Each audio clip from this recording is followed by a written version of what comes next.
வணக்கம், முத்துக்குமார். நம்ம தமிழ்ச்சாட் சேனலை சப்ஸ்கிரைப் பண்ணுற அனைவருக்கும் என்னுடைய மனமார்ந்த நன்றி. எல்லோரும் வந்து டிஸ்க்ளைமர் அண்டர்ஸ்டாண்ட் பண்ணிக்கோங்க. டிஸ்கிரிப்ஷனில் டிஸ்க்ளைமர் கொடுத்துருக்கேன். நம்ம சேனலில் கொடுக்குற அனைத்து தகவல்களும் ஒன்லி ஃபார் எஜுகேஷனல் பர்பஸ் மட்டும்தான். இதில் எதுவுமே வந்து ரெக்கமெண்டேஷன்ஸோ டிப்ஸோ கிடையாது. நான் வந்து செபி ரெஜிஸ்டர்ட் அனலிஸ்ட் கிடையாது. அதனால் before investing consult your financial advisor. இப்போது நமக்கு வந்து இன்றைக்கி மார்க்கெட்டில் என்ன நடந்திருக்கு அப்படின்றதில் முக்கியமான ஹெட்லைன்ஸை மட்டும் வந்து ஃபஸ்ட்டு எடுத்துக்குவோம். அப்புறம் கோல்டு சில்வர் வந்து பார்ப்போம். நிஃப்டியை பொறுத்தளவில் இன்றைக்கி வந்து உண்மையிலேயே நிஃப்டி வந்து இன்றைக்கி மிகப்பெரிய அளவில் எதிர்நீச்சல் போட்டிருக்குன்னு சொல்லலாங்க. 48 புள்ளிகள் வந்து நிஃப்டி பாசிட்டிவில் இருக்குது. நிஃப்டி இண்டெக்ஸு, நிஃப்டி ஃபியூச்சர்ஸில் பார்த்திங்கன்னா 12 புள்ளிகள் இன்றைக்கி வந்து பாசிட்டிவில் முடிவடைஞ்சிருக்கு.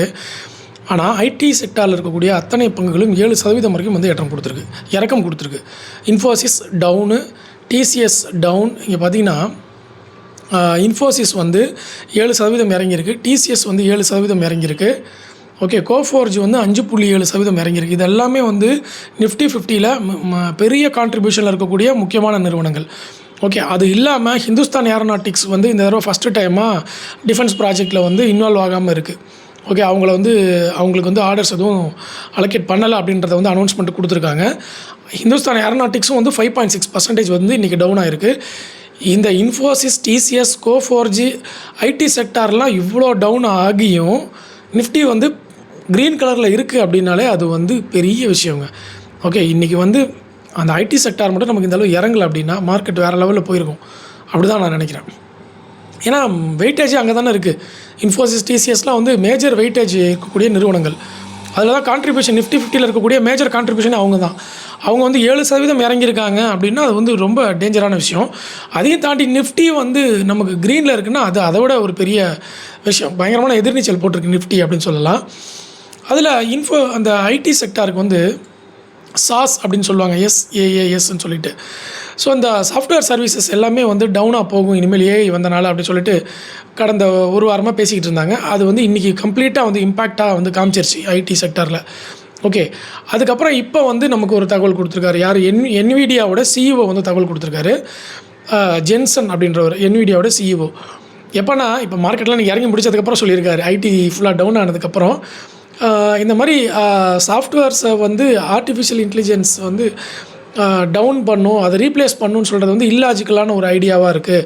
அந்த மாதிரி ஆகிறதுக்கான வாய்ப்பு வந்து எல்லா ப்ராஜெக்ட்ஸும் அந்த மாதிரி ஆகாது. ரொம்ப மினிமலாக தான் ஆகுன்ற மாதிரி அவர் சொல்கிறார். அது வந்து இல்லாஜிக்கல் அப்படின்னு சொல்லியிருக்காரு. ஸோ இது வந்து நாளைக்கு மேபி மார்க்கெட்டில் ரிஃப்ளெக்ட் ஆகுதா அப்படின்றத பார்க்கணும். இவர் சொன்னதை கொஞ்சம் முன்னாடி சொல்லியிருந்தாருன்னா கூட நமக்கு ஏதாவது கொஞ்சம் பாசிட்டிவாக அமைஞ்சிருக்கும். பட் மார்க்கெட் எல்லாம் முடிஞ்சதுக்கப்புறம் தான் அந்த நியூஸ் வந்தது. ஸோ இவர் சொல்லியிருக்கிறது வந்து ஏன்னா அவர் என்விடியா தான் வந்து மோஸ்ட்லி அந்த ஆர்டிஃபிஷியல் இன்டெலிஜென்ஸுக்கு அதிகப்படியாக இன்வால்வ் ஆகிறது. அந்த சிப் மேனுஃபேக்சரிங் எல்லாமே என்விடியா தானே பண்ணுறாங்க ஆர்டிஃபிஷியல் இன்டெலிஜென்ஸுக்கு.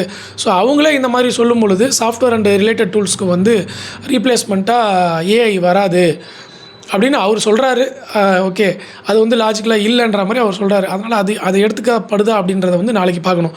ஏன்னா இப்போ இவர் ஒருத்தர் சொல்லிட்டாருன்னா அடுத்தடுத்து இவர் கீழே இருக்கிறவங்க எல்லோரும் ஒவ்வொரு ஐடி கம்பெனியும் வந்து சொல்ல ஆரம்பிப்பாங்க. மேபி நாளைக்கு வந்து டிசிஎஸ், இன்ஃபோசிஸ், HCL, விப்ரோ இவங்கெல்லாம் வந்து சொல்லலாம் ஏஐ வந்து எங்களை பெரிய லெவலில் பாதிக்காது, ஏஐயோடைய பாதிப்பு வந்து எங்களுக்கு 10% தான், ஸ்டில் வந்து சாஃப்ட்வேர் சர்வீசஸ் இந்த கஸ்டமர் சர்வீசஸ்லாம் ஓடிட்டு தான் இருக்கும் அப்படின்றதெல்லாம் வந்து அவங்க அனௌன்ஸ்மெண்ட் கொடுக்க ஆரம்பித்தாங்கன்னா திருப்பியும் வந்து நமக்கு ஐடி செக்டர் அப்படியே திரும்புறதுக்கு ஒரு வாய்ப்பு கிடைக்கும். ஓகே, அடுத்த ஒரு மேஜரான விஷயம் என்ன அப்படின்னு பார்த்தீங்கன்னா, முதல்ல வந்து நமக்கு ஞாயிற்றுக்கிழமை என்ன பண்ணாங்க, பட்ஜெட்டு காரணமாக மார்க்கெட் வந்து மிகப்பெரிய அளவில் இறங்குச்சு.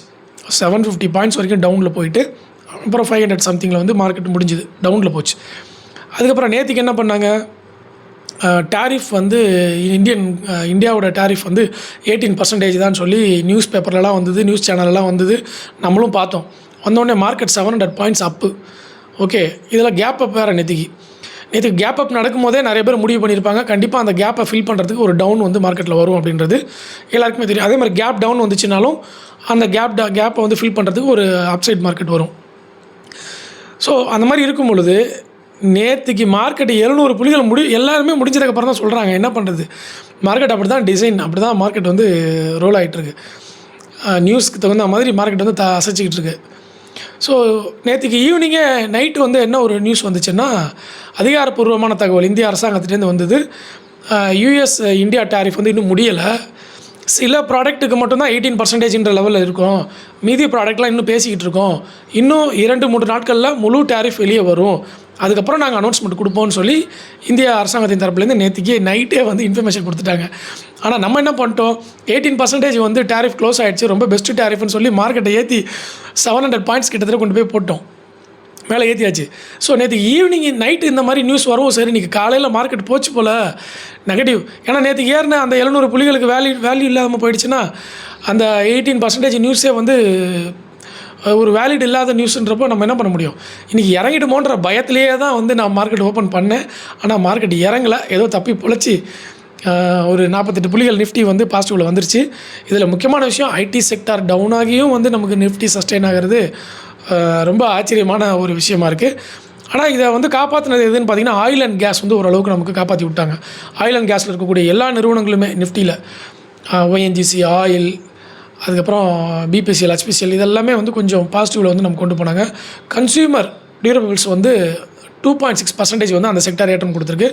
எனர்ஜி செக்டாரும் வந்து 2%க்கு மேலே வந்து ஏற்றம் கொடுத்துருக்காங்க.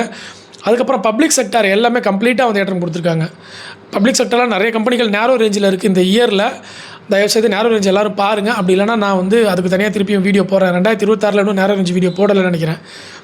போட்டுட்டு டெலிட் பண்ணிட்டேன்னு தெரில. திருப்பி நான் அந்த வீடியோ வந்து போடுறேன்.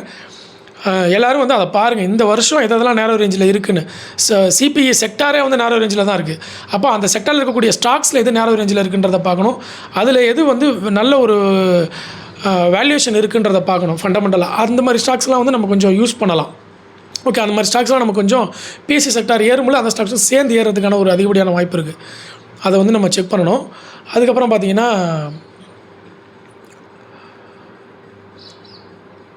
இன்ஃப்ரா ஏறி இருக்குது, மெட்டல் ஏறி இருக்குது. இன்றைக்கி ஏறாத செக்டார் அப்படின்னா ஐடி செக்டார் தாங்க. வரலாறு காணாத அளவில் வந்து 5.87% வந்து டவுன் இன்றைக்கி ஐடி செக்டார். அதே மாதிரி digital Nifty India digital index வந்து 2.29% வந்து டவுன் ஆகிருக்கு. நிஃப்டி இந்தியா டிஃபென்ஸ் வந்து இன்றைக்கி பாசிட்டிவில் போகலை. டிஃபென்ஸ் வந்து பாசிட்டிவில் போகலை. முக்கியமாக HAL தான் வந்து இதுக்கு ரீசன். டிஃபென்ஸ் அடிச்சு விட்டது HAL தான். ஏன்னா அடுத்து வரக்கூடிய ப்ராஜெக்ட்ஸில் எதுலேயுமே HALோட பேர் இல்லை. இந்த தகவல் எல்லாமே நான் வந்து டெலிகிராமில் போஸ்ட் பண்ணியிருக்கேன். டெலிகிராமில் போய் செக் பண்ணி பாருங்கள். ஓகேவா? டெலிகிராமோட லிங்க் வந்து டிஸ்கிரிப்ஷனில் கொடுத்துருக்கேன், கமெண்ட்லேயும் பின் பண்ணி வச்சுருக்கேன். அதே மாதிரி டிமேட் அக்கௌண்ட் ஓப்பன் பண்ணாதவங்க யாராவது இருக்கீங்க, இல்லை ரெகுலராக ட்ரேட் பண்ணுறவங்களா இருக்கீங்க, உங்களுக்கு வந்து ஒரு டிமேட் அக்கௌண்ட் வேணும் அப்படின்றப்போ என்னுடைய ரெஃபரல் லிங்க் வந்து டிஸ்கிரிப்ஷன்லையும் கமெண்ட்லையும் பின் பண்ணி வச்சுருக்கேன். விருப்பம் இருக்கிறவங்க அந்த ரெஃபரல் லிங்கை பயன்படுத்தி நீங்கள் வந்து அக்கௌண்ட் ஓப்பன் பண்ணிக்கலாம். ஓகே, ஆனால் 1 மந்த்துக்குள்ளே வந்து நீங்கள் டாக்குமெண்ட்லாம் அப்லோட் பண்ணிடணும். ஓகே, 1 மந்த்துக்கு மேலே டைம் எடுத்துக்காதீங்க. 1 மந்த்துக்குள்ளே வந்து நீங்கள் டாக்குமெண்ட் அப்லோட் பண்ணி அக்கௌண்ட் ஓப்பன் பண்ணிடணும். ஓகே, ஏதாவது டவுட் இருந்துச்சுன்னா நீங்கள் வந்து மெயில் பண்ணுங்கள், நான் வந்து ரிப்ளை பண்ணுறேன். சரி, இப்போ வந்து அடுத்தது நம்ம பார்க்க போகிறது பார்த்திங்கன்னா, இந்த ஆயில் கம்பெனி எப்படி ஐடி செக்டாருக்கு ஒரு நெகட்டிவ் நியூஸ் வந்துச்சோ அந்த மாதிரி ஆயில் செக்டாருக்கு வந்து அந்த US ஈரானோட டென்ஷன் வந்து பிரெண்ட் குரூடோட ப்ரைஸை வந்து அதிகமாகிக்கிட்டே இருக்குது. அதனால் ஆயில் கம்பெனிகள் எல்லாமே நமக்கு ஓரளவுக்கு இன்றைக்கி பாசிட்டிவில் போச்சு. ஓகே, இது இல்லாமல் அடுத்தது நம்ம பார்க்க போகிறது வந்து கோல்டு அண்ட் சில்வர். இந்த கோல்டு சில்வர்னு பார்க்கும்பொழுது நார்மலாகவே சில்வர் வந்து டெவில் மெட்டல்னு நம்ம சொல்கிறோம். பயங்கரமாக ஏறுது, பயங்கரமாக இறங்குது. கோல்டாவது ஏதோ ஒரு நம்பிக்கை வருது. ஆனால் சில்வரில் கொஞ்சம் எல்லாருக்குமே பயம் அதிகம். நார்மலாக கோல்டு ஒரு 1 லட்ச ரூபாய்க்கு வாங்குறாங்கன்னு வச்சுக்கோங்களேன். சில்வர் 1 லட்ச ரூபாய்க்கு ஈக்குவலாக வாங்குறது கொஞ்சம் பயப்படுவாங்க. ஏன்னா சில்வர் அந்தளவுக்கு இறங்கினாலும் வேகமாக இறங்குது இல்லையா? அதனால் அப்படி இருக்கும்பொழுது இந்த தடவை சில்வர் கொடுத்த ரிட்டர்ன்ஸை பார்க்கும்பொழுது எல்லாருக்குமே ஆசை. ஓகே, யாருக்கு தான் விடாது, எனக்கெல்லாம் ஆசை. சில்வரில் 3 மடங்கு ஏறி இருக்குங்க, விடுவோமா, ஒரு 20% கிடைக்குதுன்னு வச்சுக்கோங்க. ஓகே, இப்போது எனக்கு தெரிஞ்ச ஒரு நம்பர் போட்டிருந்தாரு, சார் நான் 30 லட்ச ரூபா போட்டேன், எனக்கு ஒரு 6 லட்ச ரூபா வந்துச்சு, நான் ஒரு காரே வாங்கிட்டேன் சார்னு போட்டார். ஸோ நல்ல விஷயம்ல இது. 20%. ஓகே, ஸோ அந்த மாதிரிலாம் போட்டு நிறைய பேர் எடுக்கிறாங்க. ஆனால் கேர்ஃபுல்லாக இருங்க. சில்வரில் வந்து வாலட்டிலிட்டி அதிகமாக இருக்குது. அதனால் கொஞ்சம் நம்ம பார்த்து தான் வந்து போடணும். எல்லாருமே வேகமாக நிறைய இருக்கிற பணத்தெல்லாம் கொண்டு வந்து சில்வரில் போடணும்னு அவசியம் இல்லை. உங்கள் போர்ட்ஃபோலியோவில் ஒரு பார்ட் வந்து சில்வருக்கு கொடுக்கலாம். ஆனால் அது வந்து ப்ராப்பரான டைவர்சிஃபிகேஷனோடு இருக்கணும். ஓகேவா? சில்வர், கோல்டு இதெல்லாமே மொத்தமாக சில்வரில் வந்து கொடுக்கணுன்றது வந்து அது ரிஸ்க் மேனேஜ்மெண்ட்டில் தப்பாக வந்து மாறிடும். தப்பு. சரி, இப்போது அந்த சில்வர் அண்ட் கோல்டு வந்து சில்வர் பார்த்திங்கன்னா 350 வரைக்கும் போயிட்டு இறங்கி கீழே வந்துச்சு. அக்யூமுலேட் பண்ணாதவங்களும் அந்த டயத்தை பயன்படுத்தி ஆல்ரெடி ஒரு தடவை 180 போயிட்டு திருப்பியும் இருங்க, ப்ரைஸை கரெக்டாகவே நான் பார்த்து சொல்லிடுறேன். எஸ், ஆல்ரெடி வந்து சில்வர் என்ன ஆச்சுன்னா 240 வரைக்கும் போயிட்டு அதுக்கப்புறம் 197 வரைக்கும் கீழே இறங்குச்சு. அதுக்கு முன்னாடி 180 போயிட்டு 135 வரைக்கும் போச்சு. அந்த 135 போனப்போ நிறைய பேர் என்ட்ரு ஆனாங்க. அதுக்கப்புறம் வந்து ஒரே நாளில் நமக்கு 242லேருந்து 197 வரைக்கும் வந்துச்சு. அப்போயும் நிறைய பேர் வந்து கீழே டவுன் வாங்காதவங்கள திருப்பி வாங்கினாங்க. அதுக்கப்புறம் 310லேருந்து சடனாக ஒரே நாளில் 250 வரைக்கும் வந்துச்சு. 3வது தடவை அப்போயும் வந்து வாங்காதவங்களுக்கு பலன் கிடச்சிது. இந்த தடவை 4வது தடவை இன்னொரு ஆப்பர்ச்சுனிட்டி கிடச்சிது. 360 வரைக்கும் போன சில்வர் பீஸ் $200 வரைக்கும் வந்துச்சு. அதை விடாமல் நிறைய பேர் $200 3 நாள் தொடர்ந்து இறங்குச்சு. 3 நாள் இறங்கினதுக்கப்புறம் 3வது நாள்லேருந்து எல்லோரும் வந்து வாங்க ஆரம்பிச்சிட்டாங்க. கடந்த 2 நாட்களாக சில்வர் மீண்டு வந்தது. $200லேருந்து $265 வரைக்கும் இப்போ மீண்டு வந்திருக்கு. ஏன்னா டவுனில் நம்மளால் பிடிக்கிறதுக்கு நிறைய பேர் வந்து ட்ரை பண்ணுவாங்க இதை எப்படியா பயன்படுத்திடணும்னு சொல்லிட்டு. இந்த நேரத்தில் Robert Kiyosaki rich dad poor டாடோடைய ஆத்தர் இருக்கார் இல்லையா, அவர் ஒரு ட்விட்டு போட்டிருக்காரு. நண்பர்களே, இது வந்து சில்வர் கோல்டை தயவுசெய்து வித்துறாதீங்க. ஏன்னா சில்வர் கோல்டை உங்கள்கிட்ட பறிக்கிறதுக்கான பிளானை வந்து பண்ணுவாங்க. அவர் சிம்பிளாக எப்படி சொல்கிறாருன்னா, மேபி மணிப்புலேட் பண்ணி சில்வர் பீஸை வந்து பயமுறுத்தி உங்கள்கிட்ட அவங்க வாங்குறதுக்கு ட்ரை பண்ணலாம். எக்காரணத்தை கொண்டு அதை கொடுக்காம டைட்டாக பிடிச்சி வச்சுக்கோங்க. நீங்கள் பணக்காரங்களாக ஆகிறதுக்கு இது சரியான நேரம். தங்கம் வெள்ளியை வந்து வித்துறாதீங்க அப்படின்ற மாதிரி அவர் வந்து ஒரு ட்வீட் போட்டிருந்தார். அடித்து திருப்பி இன்றைக்கும் கண்டினியூவாக வந்து சில்வர் ஏற ஆரம்பிச்சிடுச்சு, கோல்டும் வந்து ஏற ஆரம்பிச்சிடுச்சு. இன்றைக்கெலாம் கோல்டு பீஸ் வந்து கிட்டத்தட்ட 3.5% வந்து ஏற்றம் கொடுத்துருக்கு. சில்வர் பீஸ் 7.31% ஏற்றம் கொடுத்துருக்கு. காலையில் 8% வரைக்குமே சில்வர் போச்சு. ஓகே, பட் இப்போ வந்து கொஞ்சம் நார்மலாக இருக்குது. இப்போது இது இல்லாமல் நமக்கு நியூஸில் வந்திருக்கக்கூடிய தகவல்கள் பார்த்திங்கன்னா, ஐஇஎக்ஸ் வந்து ஜனவரியில் வால்யூம் வந்து 20% இயர் ஆன் இயரில் இன்க்ரீஸ் பண்ணியிருக்கிறதா கொடுத்துருக்காங்க. அது பாசிட்டிவாக அமைஞ்சிருக்கு. ONGC ஆயில் இந்தியா நம்ம பார்த்துட்டோம். US ஈரானுடைய டென்ஷன் வந்து பிரெண்ட் க்ரூடுக்கு வந்து ப்ரைஸ் இன்க்ரீஸ் ஆகிக்கிட்டே இருக்குது. இந்த டென்ஷன் இருக்க க்ரூடை நமக்கு ஆயில் அண்ட் கேஸ் வந்து கொஞ்சம் கவனமாக பார்த்துக்கிட்டே இருக்கணும். ONGC ஆயிலெலாம் வந்து ஏன்னா நல்ல டிவிடெண்ட் கொடுக்குற கம்பெனி, அந்த கம்பெனியில் வந்து இறங்கினாலும் நம்ம பயப்படாமல் உட்காந்துருக்க முடியும். அந்த மாதிரி நிறுவனங்கள்லாம் கொஞ்சம் நம்ம செக் பண்ணி வச்சுக்கணும், இதெல்லாம் நம்ம பண்ணலாமா அப்படின்னு சொல்லிட்டு. ஸோ ஆயில் அண்ட் கேஸ் செக்டாரில் கவனம் வைக்கணும். ஹிந்துஸ்தான் ஜிங்க்கு, கோல்டு ஃபினான்சியர்ஸ் எல்லாமே வந்து தொடர்ந்து அப்படியே மேலே கொஞ்சம் கொஞ்சமாக ஏறிக்கிட்டே வருது. ஏன்னா கோல்டு ஏற கோல்டு ஃபினான்சியர்ஸுக்கு என்ன நல்ல பணம் தானே. ஓகே, அதுக்கப்புறம் பார்த்திங்கன்னா NBCC வந்து திருப்பி இன்னொரு ஆர்டர் எடுத்திருக்காங்க 271 கோடிக்கு. அது பாசிட்டிவாக அமைஞ்சிருக்கு. அப்புறம் வரூக் இன்ஜினியரிங் வந்து குளோபல் EV கான்ட்ராக்ட் எடுத்திருக்காங்க. அது வந்து பாசிட்டிவாக அமைஞ்சிருக்கு. Matrimony.com வந்து 25% டிஸ்கவுண்ட்டில் பைபேக் அனௌன்ஸ்மெண்ட் கொடுத்துருக்காங்க. விருப்பம் இருக்கிறவங்க பயன்படுத்திக்கோங்க Matrimony.com. ஏன்னா இதுக்கு முன்னாடி நல்ல ஒரு பைபேக்னா இன்ஃபோசிஸ் வந்தது.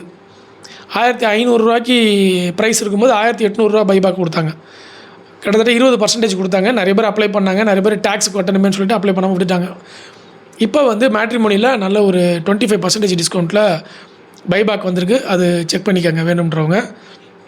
IT sector, Anthropic releases new AI tool fear வந்து போட்டு தள்ளிடுச்சு. ஐடி செக்டாரை முடிச்சு விட்டுருச்சு. டாடா கம்யூனிகேஷனில் வந்து CFO ரிசிக்னேஷன் பண்ணியிருக்காரு. அது வந்து ஒரு நெகட்டிவாக பார்க்கப்படுது. பட்டு அந்த மாதிரி அதாவது ஒரு CFO வந்து ரிசைன் பண்ணி போகிறாருன்னா அந்த கம்பெனியில் ஏதாவது பிரச்சனை இருந்தால் தான் மோஸ்ட்லி அந்த CEO ரிசைன் பண்ணி போகிற கம்பெனி எல்லாமே லேட்டராக பார்த்தா பிரச்சனை இருக்கும். அதனால தான் அவங்க ரிசைன் பண்ணி போயிருப்பாங்கன்றது தெரியும். அதனால் டாடா கம்யூனிகேஷனுக்கு அந்த மாதிரி ஒரு ஃபியரில் தான் இருக்குது. ஆனால் அந்த மாதிரி ஆகாது டாடா குரூப், என்னுடைய நம்பிக்கை. அது வெயிட் பண்ணி பார்ப்போம் நம்ம. ஓகே, ஸோ இது இல்லாமல் நாளைய பங்குச்சந்தைக்கு தேவையான நிறைய தகவல்கள் வந்துட்டுருக்கு. அது எல்லாத்தையுமே வந்து அடுத்தடுத்த வீடியோக்களில் வந்து நம்ம பார்ப்போம். இன்னும் FI டேட்டா பார்க்கணும், குளோபல் மார்க்கெட் பார்க்கணும். எல்லாம் ஒரு 8 மணிக்கு மேலே வந்து அந்த டேட்டாலாம் எனக்கு கிடைக்கும்.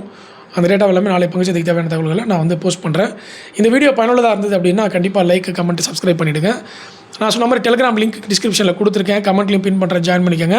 டிமேட் அக்கௌண்ட்டுக்கும் நம்ம லிங்க்கை வந்து பயன்படுத்திக்கோங்க. ஓகே, ஸோ அவ்வளோதான் அப்டேட்ஸ் வந்திருக்கு. ஓகே, மீதி அப்டேட்லாம் நாளைக்கு பார்ப்போம் நம்ம. நன்றி, வணக்கம்.